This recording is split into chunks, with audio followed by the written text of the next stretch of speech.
la Cour constitutionnelle. Pensez-vous que la Cour pourra apporter un résultat qui pourra satisfaire ses députés?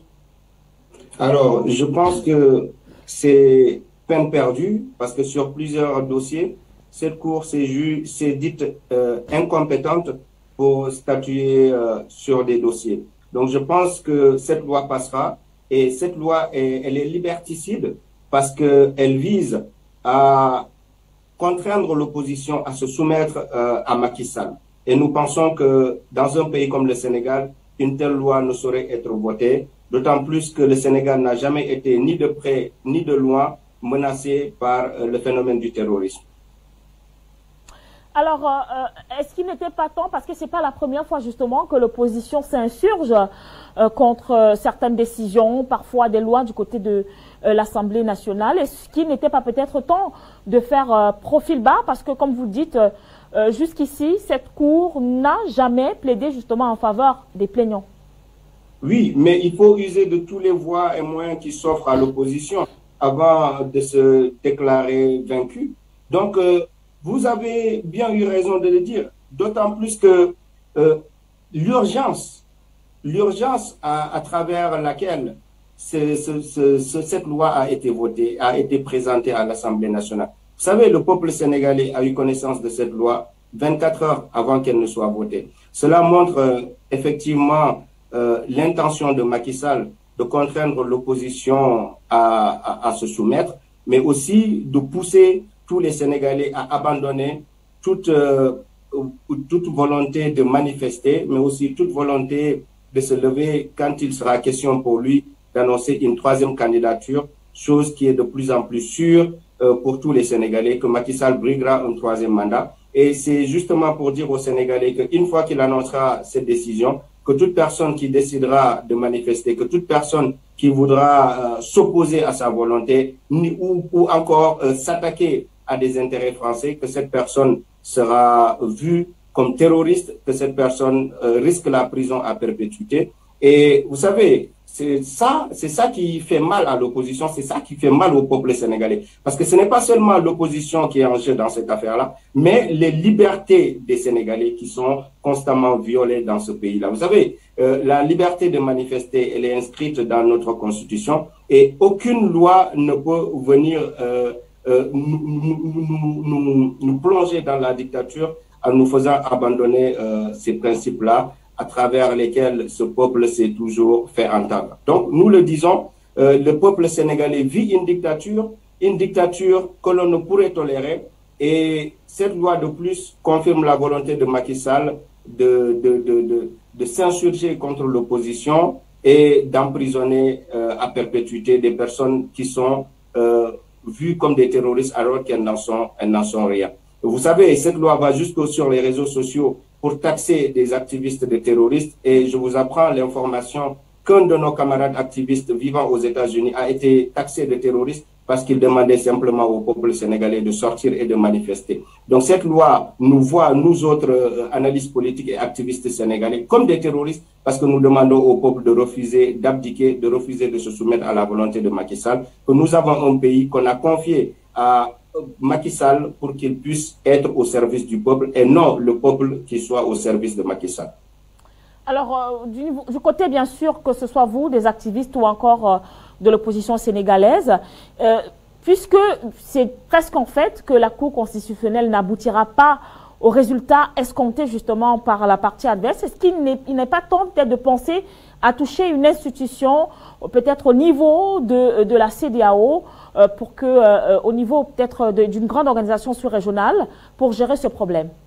Tout à fait. Une fois que la Cour constitutionnelle se dira incompétente, je suis sûr que les personnes de l'opposition, à savoir Ousmane Sonko, Cheikh Bamba Dièye et d'autres personnes qui sont en train de mener ce combat, poursuivront cette affaire dans les plus hautes juridictions de ce monde. Donc, je vous le dis et je vous le répète, le terrorisme n'existe pas au Sénégal. Il n'y a pas de financement du terrorisme au Sénégal. Et des personnes qui ont été arrêtées sous ce prétexte du terrorisme n'ont été en réalité que des imams qui, dans leur mosquée, demandaient aux populations de refuser de se soumettre à l'injustice. Donc le terrorisme n'existe pas au Sénégal. S'il y a des financements, des économies parallèles, ces économies parallèles ne sont en réalité l'œuvre du pouvoir. Parce que vous savez, un député de l'Assemblée nationale a été attrapé avec du faux billet. Il s'appelle Bougazeli. Donc un député de la majorité présidentielle qui a été arrêté. Donc cela montre que s'il y a des économies parallèles, ces économies parallèles ne sont pas entretenues par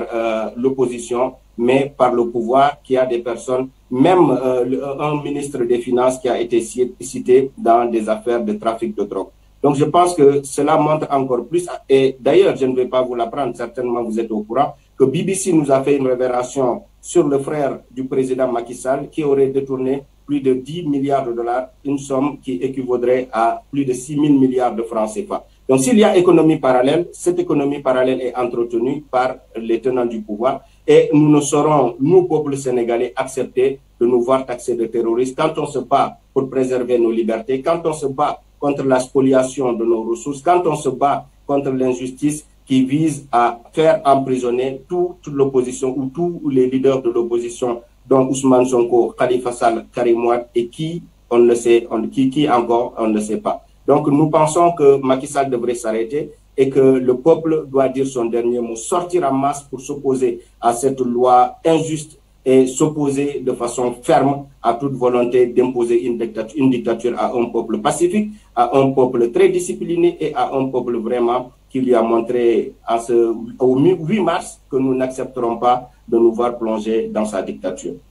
Alors une dernière question, que répondez-vous justement à ceux qui pensent que cette loi est tout simplement synonyme d'un emprisonnement de l'opposition, du côté bien sûr du Sénégal, une façon de museler l'opposition à tout acte ou encore à tout acte contradictoire au pouvoir en place? Mais effectivement, madame, à juste titre, vous savez, pendant qu'il était question de débattre sur cette loi-là, et l'opposition sénégalaise a tous soulevé toutes ces questions-là, vous savez, lorsqu'il y aura potentiellement des manifestations qui seront organisées, nous voyons de plus en plus l'arrivée des milices armées, à l'instar des microbes de Alassane Dramane Ouattara au Sénégal. Nous avons des milices, des nervis, ceux-là que nous appelons nervis au Sénégal, qui attaquent le peuple. Donc, une fois que l'opposition sénégalaise décidera d'organiser des manifestations, le pouvoir leur enverra certainement des milices, des nervis qui viendront saboter la manifestation et les organisateurs de ces manifestations peuvent se voir jugés et taxés de terroristes parce qu'il y a eu des débordements lors des manifestations. Voilà. Donc, on ne saurait tolérer de telles choses parce que toute personne qui organisera des manifestations aura peur de se voir emprisonné et taxé de terroriste parce qu'il y aurait des débordements occasionnés par des nervis, des milices envoyées par Macky Sall pour saboter nos manifestations. Donc, on ne pourrait pas l'accepter. Ceux qui le pensent ont raison.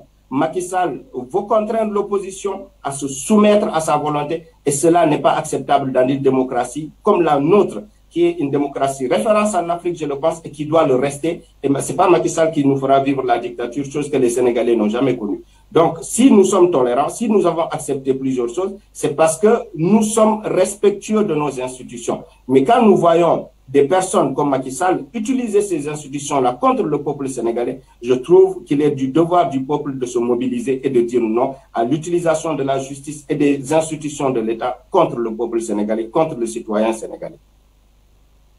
Beaucoup à vous d'avoir répondu à nos questions dans le cadre de ce journal africain et c'est naturellement sur ce que nous allons refermer cette